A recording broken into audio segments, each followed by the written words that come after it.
Now that September is upon us and we are making our way into autumn, I thought now it would be an excellent time to refocus my attention on a New Year's resolution that I made for myself, which was to read older books on my TBR. I started out the year doing really well in this respect, but as we have progressed on, I have lost my focus and focused on shiny new books on my TBR. So it's time for me to get back on track for this New Year's resolution. So throughout the month of September, I have picked 5 books that have been on my TBR for way too long to focus on, and that is going to be my September TBR. The first book that I'm going to be putting on my September TBR is The Grass is Singing by Doris Lessing. This has been on my TBR since 2015, which is 7 years. So that is terrible. Anyway, this is a historical fiction novel set in South Africa in which we follow our main character Mary, who is the very bored wife of an unsuccessful farmer. The drudgery of life is starting to get to Mary when Moses, a black servant, arrives on the farm and the two share an instant connection. However, as they get to know each other better and explore this connection further, it leads them into territory which will be dangerous for both of them. I'm not sure why I haven't got around to this book yet. It's only 220 pages long, so it's not that big a book. I think it's just the premise that is a bit daunting, and the font size is actually quite small, but I'm determined that September is going to be the month that I tick this book off my list.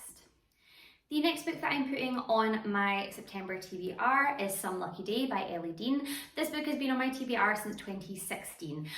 This is the 7th book in the Cliff Haven series, or the Beachview Boarding House series, which is a historical romance series set during World War II.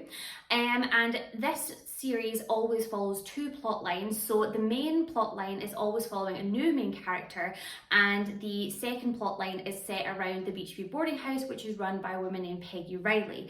So the first storyline in this book follows our main character called Kitty, who is a female pilot flying for her country during World War II when she's shot down and sustains a terrible injury, and she's taken to a special hospital in Cliff Haven, where she goes to stay with Peggy Riley and her family at the Beachview Boarding House.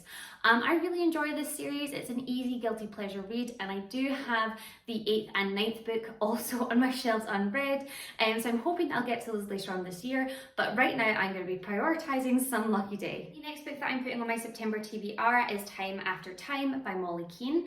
This novel follows the Swift family, who have fallen into a bit of an uncompanionable lull in their lives when their blind cousin Lida comes to stay with them and brings some new and fresh excitement into their lives. I bought a box set of Molly Keane books on a whim in 2017, so this book has been on my shelf since 2017, and I've only managed to read 1 of the 6 so far, and it was a struggle. So I'm just going to plod my way through this book.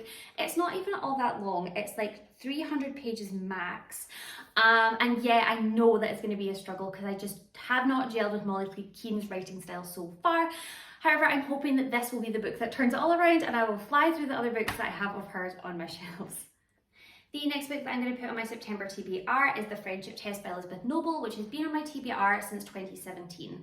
This book follows 4 female friends who are all very different from one another, but they have maintained a wonderful friendship with each other since they met at university in the 1980s. And this book follows them as they have grown up, they have found their families, they are mothers, they are businesswomen, and it just follows their friendship as they become adults. I have enjoyed the previous books I've read by Elizabeth Noble. I don't know why it's taking me so long to get around to this.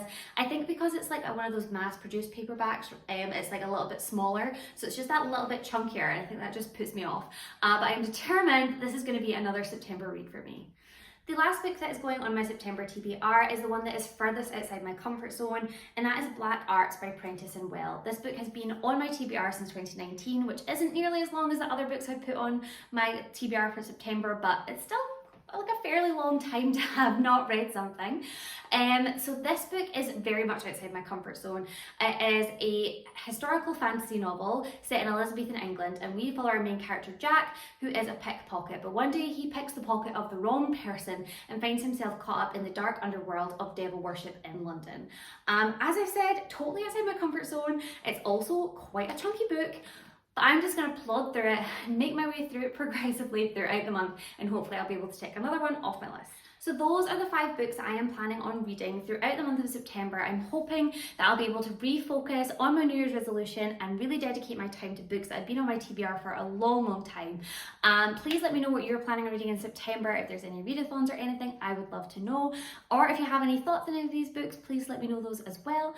And I will see you soon.